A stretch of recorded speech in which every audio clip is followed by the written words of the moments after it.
Can you hear me? She'll pop in when she's ready. Um, she's kind of half ready.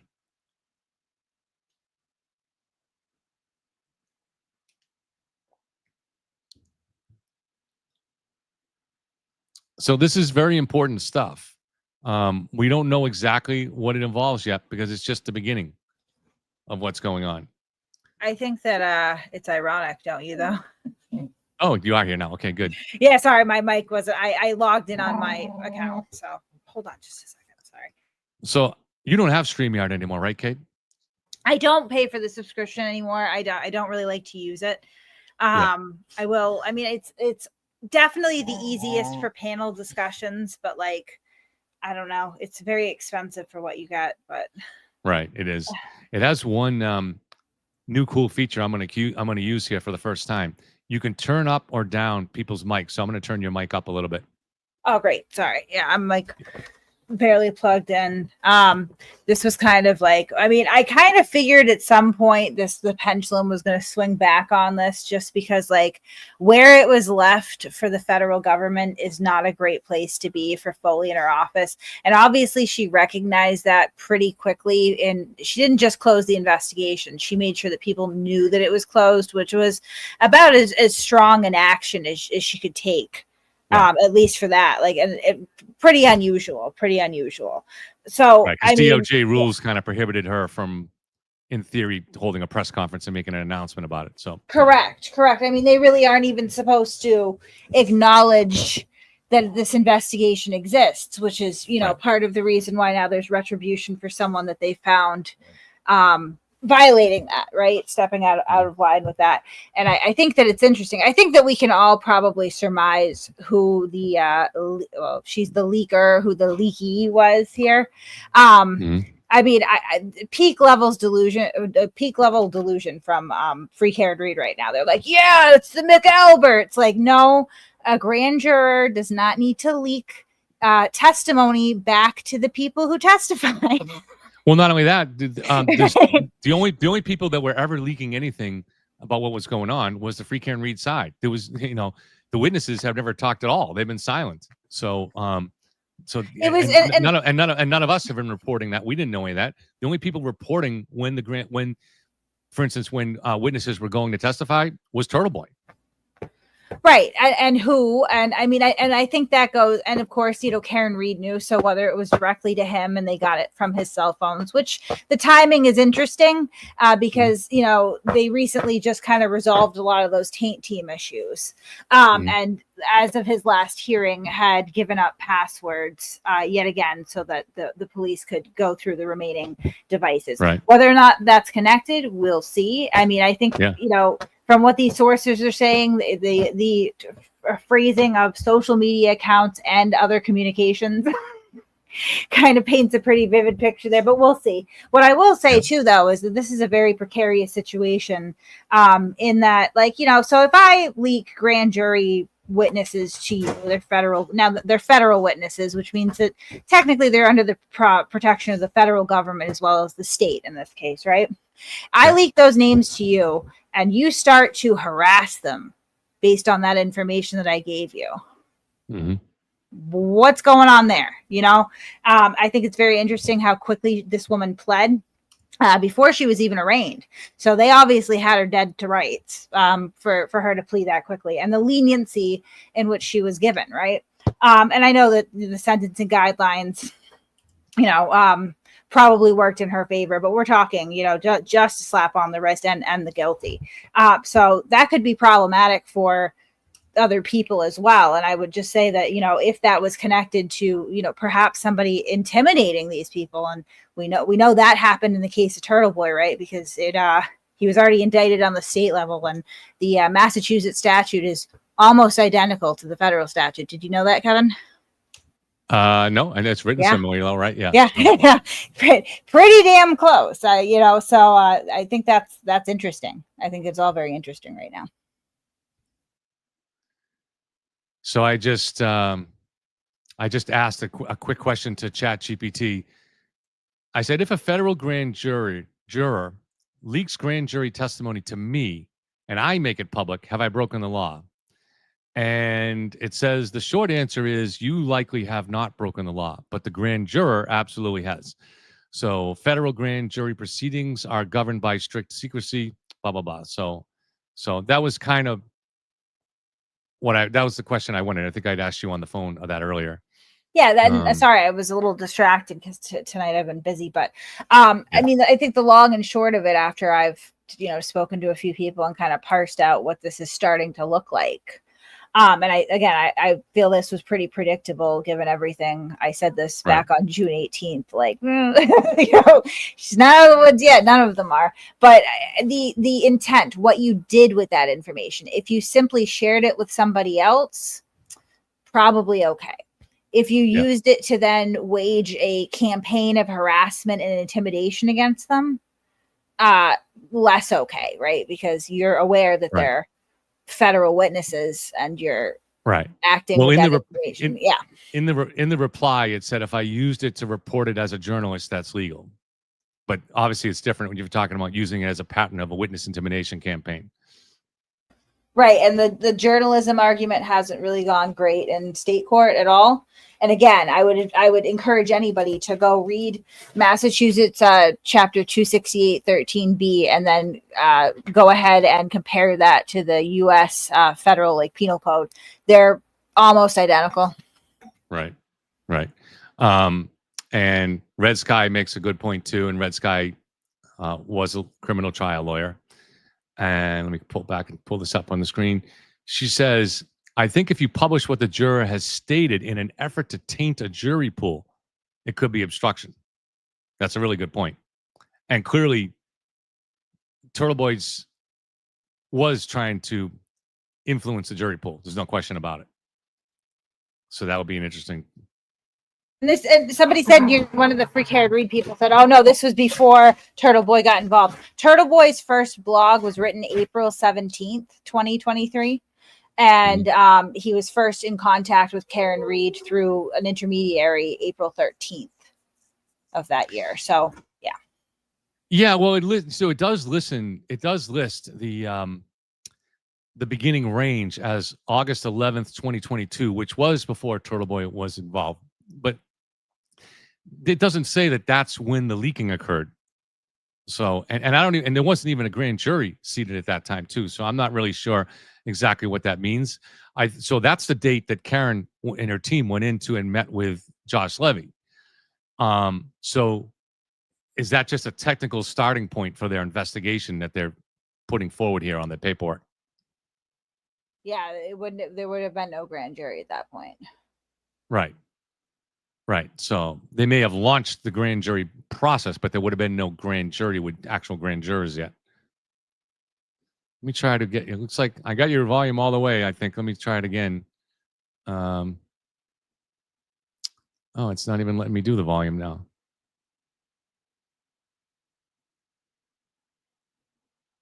Kate, I think I lost you, or you're muted at the moment. And before I'm muted. I'm sorry.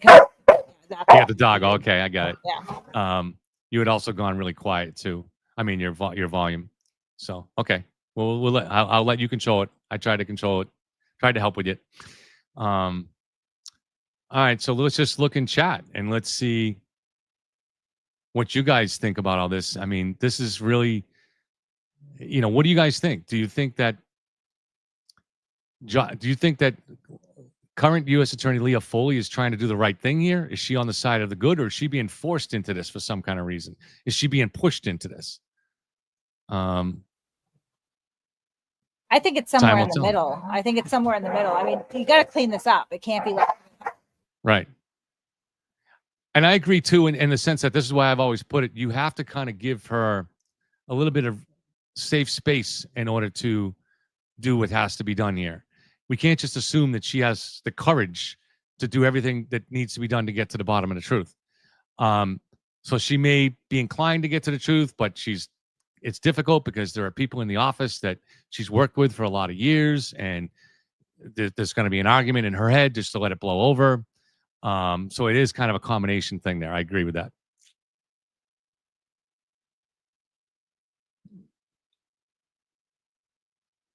Matt says this juror must have spilled her guts to get such a light sentence. There's a certain logic behind that, and hopefully that's the case. But it also could be the sign of the feds trying to cover things up too, just to make it go away. So, I mean, this is bringing attention back to it, though, so I don't really see this as much of a cover-up. No, but if you can brush it under the rug as much as possible, and then it looks in a week and 2 weeks from now, people have forgotten about it. They did a press release. Yeah, that's true. That's true. They did do a press release. They do like their press releases.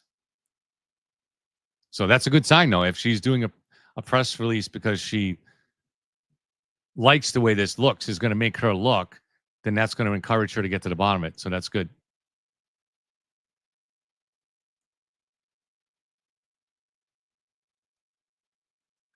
Sue says, is that Sue O'Connell going by the name Sue Matrica? She says, you guys are all nuts. I think it's Sue O'Connell. She's changed her name for chat. What have we said that's nuts? Everything that we've said is just from what's been reported. They believe in their hearts that this somehow indicates that the Commonwealth and the McAlberts are going to get caught. I mean, it defies logic. There's absolutely no need of a grand juror leaking anything to either of to any of the witnesses nor the Commonwealth, because the witnesses were there for this grand jury, which again, occurred way later than 2022. But and the Commonwealth also had the Commonwealth was made aware of this whole federal involvement thing because the witnesses called them and told them about it. So I mean, there is no need of any grand jury leaking going on there. They had as much information as they were going to get.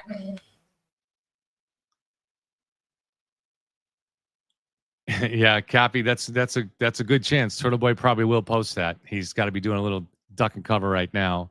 But I do remember it was around the time of the grand jury.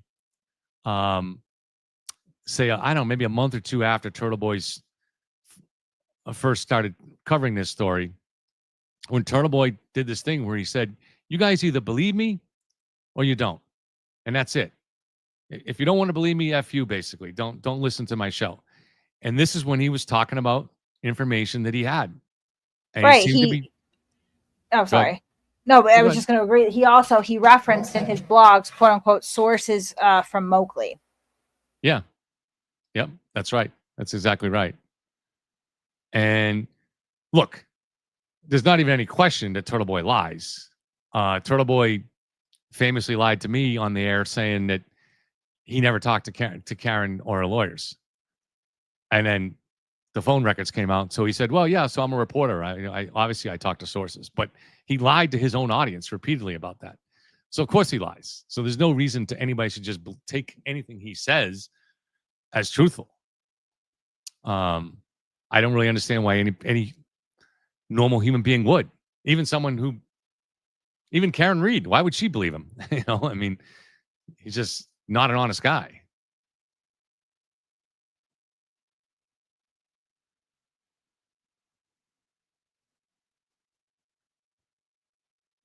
Kevin, didn't you say in your book that Karen enlisted the federal government to dig into this?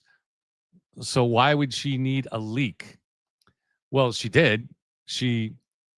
Her and Yannetti and Jackson got a meeting with then U.S. Attorney Josh Levy, then first Assistant U.S. Attorney Josh Levy on August 11th, 2022.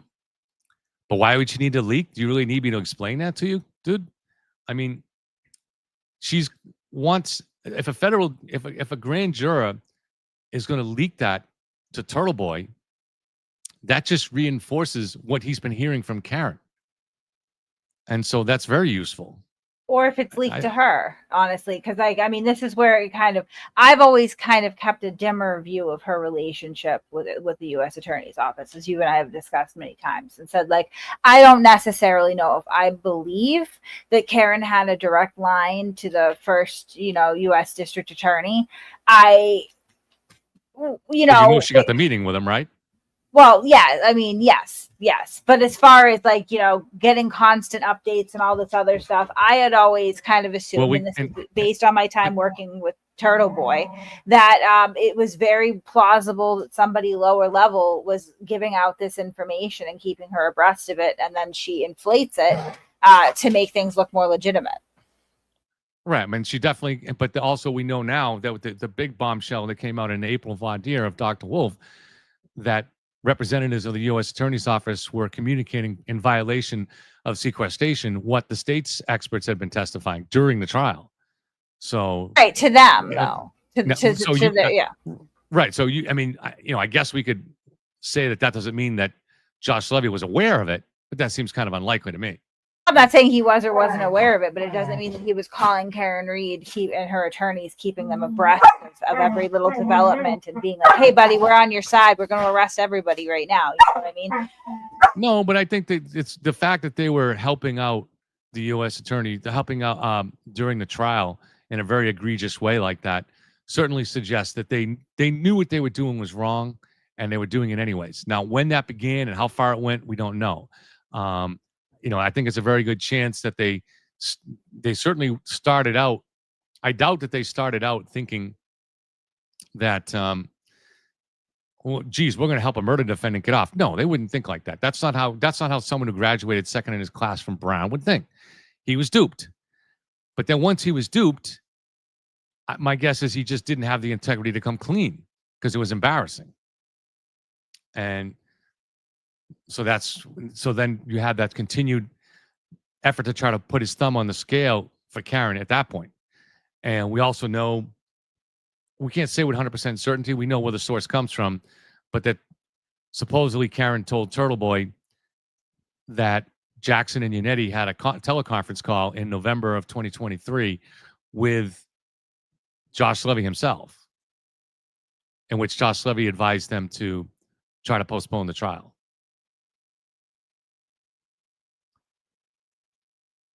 But that's from Karen. That's from Karen. So and really it's from Turtle too. So you're going through two known liars. So it's possibly not true, but it fits in consistently with everything else that we're learning, including this and including Dr. Wolf's testimony,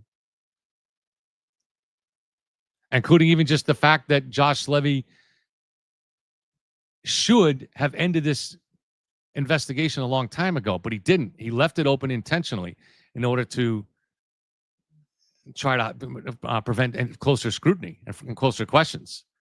That's a fact. We know that for a fact. So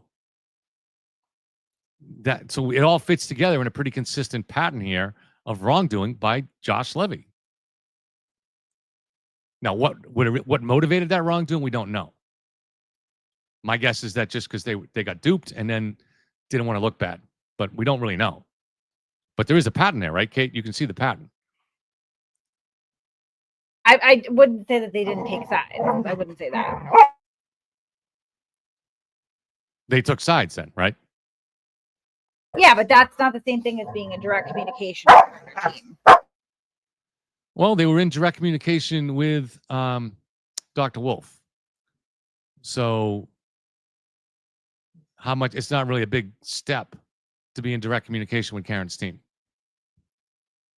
And we already have Alan Jackson communicating over Signal with Dr. Wolf too. So there's just a whole pattern of behavior here that's pretty consistent with the idea that somebody in the U.S. Attorney's Office was probably in direct communication with Karen's team. We don't know for sure, but it needs to be investigated because that's the pattern. There is some evidence for it, and there is a pattern for it. Sorry, my puppy's going wild around the house. That's all right.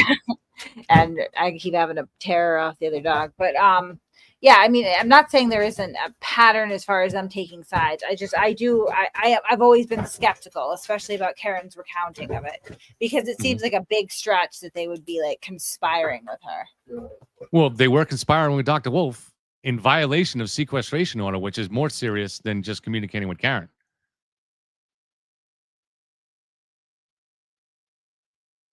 Yeah, I've always thought it was a stretch. I know you always did, but I'm surprised you still think it after hearing Dr. Wolf's testimony. But all right. I would think that at least moved the needle for you to some degree. Well, I mean, they had a pre-existing relationship with Dr. Wolf in his office, right? Like they contracted. We never really, I mean, we know that they were giving them information and updates, right? Not the full. Oh, my God, the full context of it. Yeah. So I don't know at this point. I've just always been very skeptical, particularly about the Zoom meeting where, at first when I heard that, I was like, oh my God, Zoom meeting telling them to delay the trial. And the more that I play that over in my head, it really strengthens my sort of skepticism with Karen's version of events here with stuff like that. Cause it starts to go over into the implausible.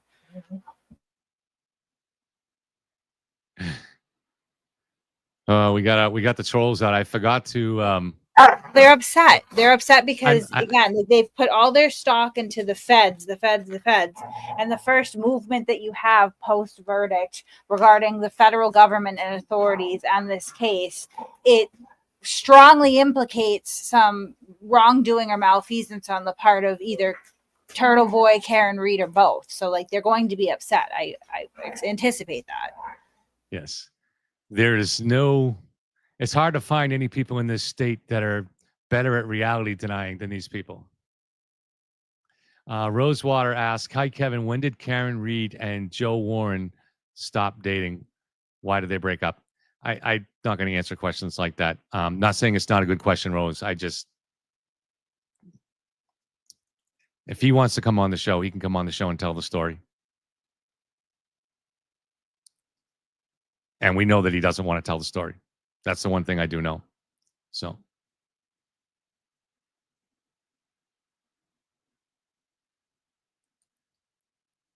I mean, it's the same thing. And I think this is probably pretty jarring for them in general, because again, like they had this sort of expectation.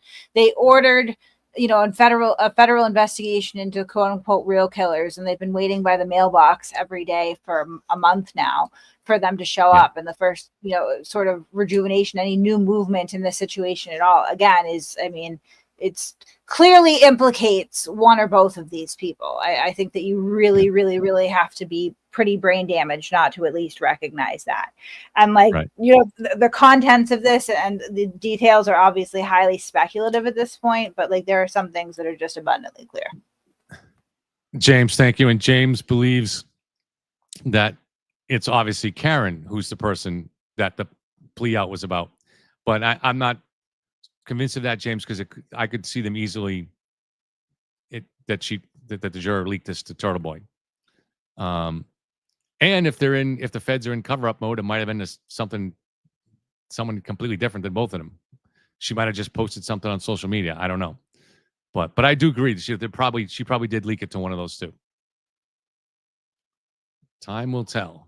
Right. And again, I'm kind of reading between the lines with the comment made there about social media and communications. And I'm thinking to what would prominently be in both.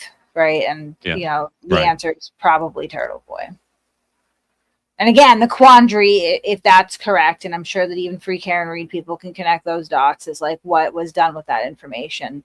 And what was done with that information is pretty well documented in a state case already. So, but they have been this entire time federal witnesses, technically anyway, by law, protected under that federal statute. So. Funny Bunny says, even foul play, a bird like foul, Karen Read has still no accountability. I hate her. Can I Brian Jr.'s frozen note? I have not been called out for anything in open court.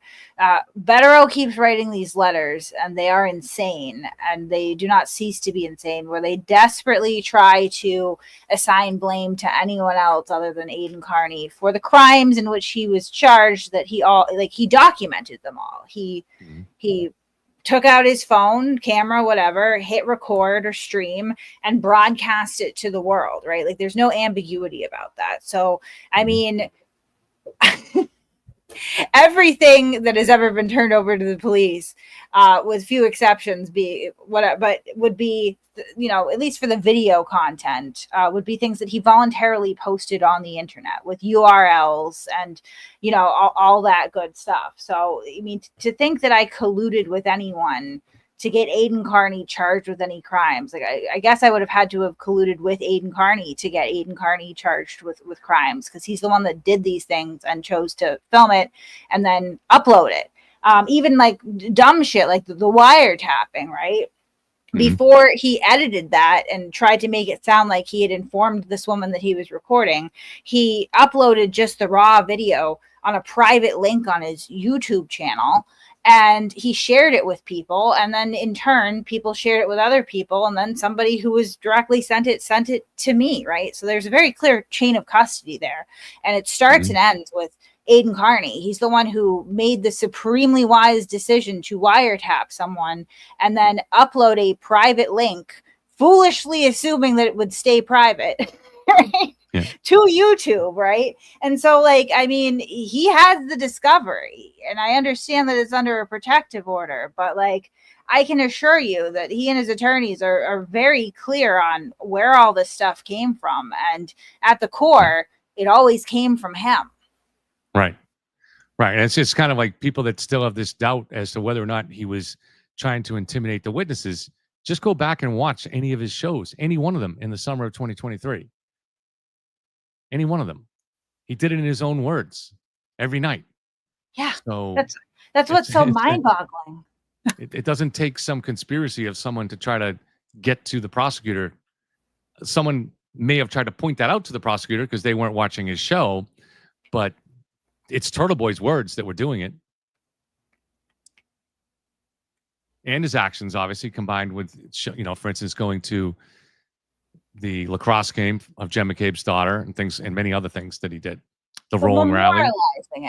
The reality denial with Karen Read is absurd at this point, has been for a while, but there's at least that little like anchor point of like, well, there were no witnesses when she ran him over, right? Like nobody really knows exactly what happened, except for as much as Karen Read can recollect and understood what was going on at that time. And then John O'Keefe, who is now deceased. But in the case of this Turtle Boy case, right? The witness intimidation, all this other, like, he has unambiguously declared his intentions publicly in front of thousands of witnesses nightly for 3 years. I mean, it's just really absurd at this point that people can, deny this. And I mean, even this federal stuff, I think you have a very solid hypothesis as to how this woman got caught. We know that the police seized his phone. We know that he and his attorneys did everything humanly possible to prevent or delay the search after those phones were seized. We know that they tried to litigate everything they could. We know that in their litigation, they were very hyper concerned with what they referred to as journalistic sources, right? Heavy air quotes right now. We know that shortly after they finally, break through a litigation and start searching the phones, that this is announced. I mean, I think that that's a really reasonable thing to believe right now. And there's no evidence or anything that I can think of off the top of my head that would connect it to anything else right now, anyway. Right. Maui, there's no connection. The silence on the state of the witnesses is unrelated to. They didn't know any more about than any of us did about these charges coming out with the juror.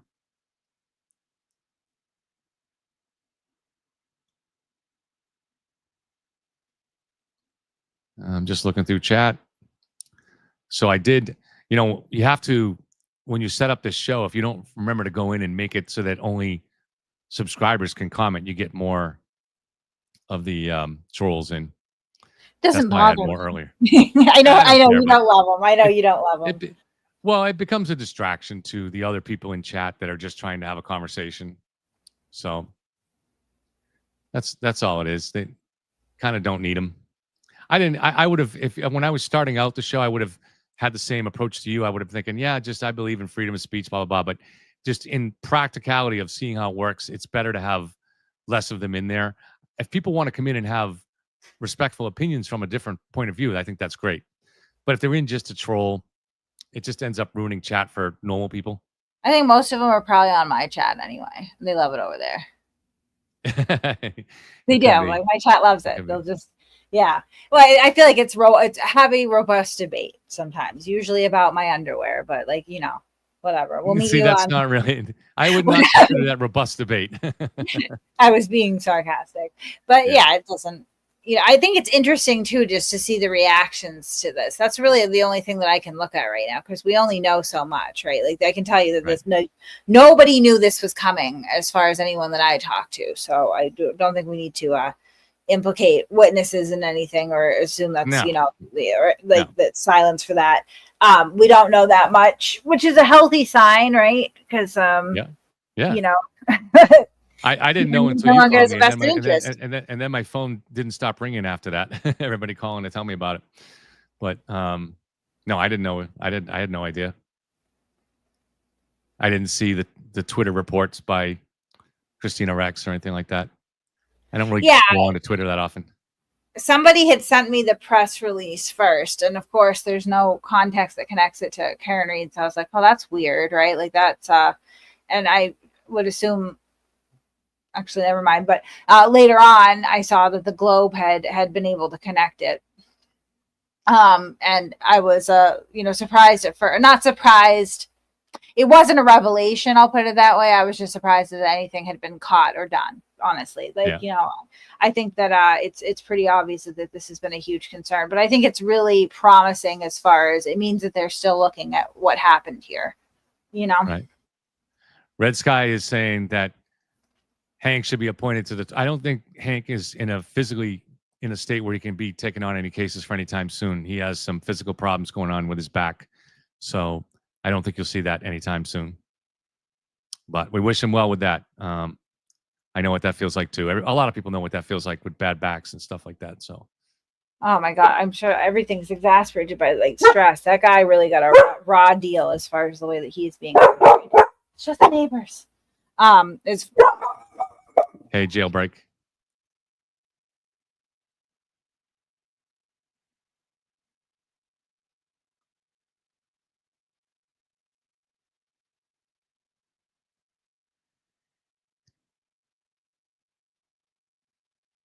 Okay, anything else you want to talk about, Kate? We made it to 9. We can call it a night if there's nothing else. I'm happy to stay on if there's something else you guys got.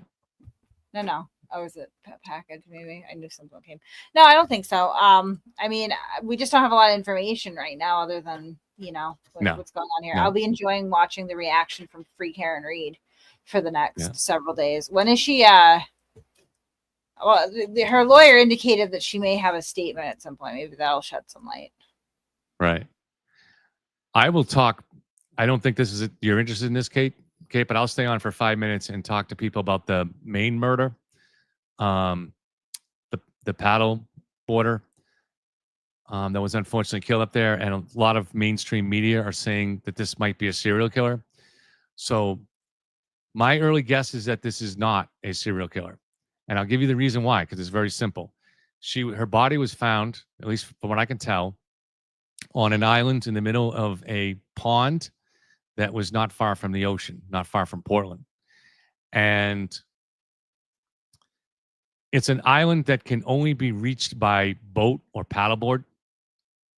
And that's how the victim got there.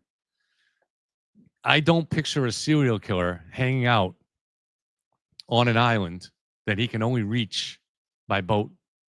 And then after doing what he does, can only get off by boat. That seems unlikely to me. So if it's not a serial killer, then it makes me wonder if it's someone that she went to the island with, or possibly met there. Obviously, she had no idea what was going on, what was happening. But that's just my early thoughts on it, that I don't believe it would be a serial killer. It doesn't make sense to me, because the only way to access that island was through boat. So I don't know. Does that make sense to you guys? Yeah, I'm always skeptical about that sort of stuff. You know, when I first started looking at, in the days after the deaths in Moscow, Idaho, which ultimately turned out to be Brian Kohlberger, I did believe that was a serial killer or someone who was in the act of becoming a serial killer, his first act, based on the fact that two people were killed on two different floors like that. It was consistent to me to what I had seen in looking at, for instance, Ted Bundy, and other killers. So, but this, we shouldn't always jump to that. And here, I don't think it makes sense. Although there are rumors of a New England serial killer flying around this summer, I don't think this one really applies here. But time will tell. Time will tell. We'll see what more information comes out. Do you think that this is like an indication of where society is going, though? That I mean, I guess for as long as we've had things like the news, there's been a certain degree of like attraction to the sensational, right? But I just feel like the climate tends to be a lot more distrustful and paranoid these days. Or is it just me? Well, I'll tell you this: the police have advised locals to lock their doors and stay indoors. So that kind of suggests they think it's possibly a serial killer, right? So wouldn't, I mean, that's a motiveless killer. You wouldn't, if they knew it was like her ex-boyfriend or something, they wouldn't be saying that. Right. So I very well could be wrong. So we'll see. But is it a sign? I mean, there's a lot of insecurity. We live in a different kind of time where people are more mobile and they're moving around, and people within a community don't all know each other like they did once upon a time. So, all right, I not actually feeling very well at the moment, so let's call this a night. All right, thank you very much for being here, Kate.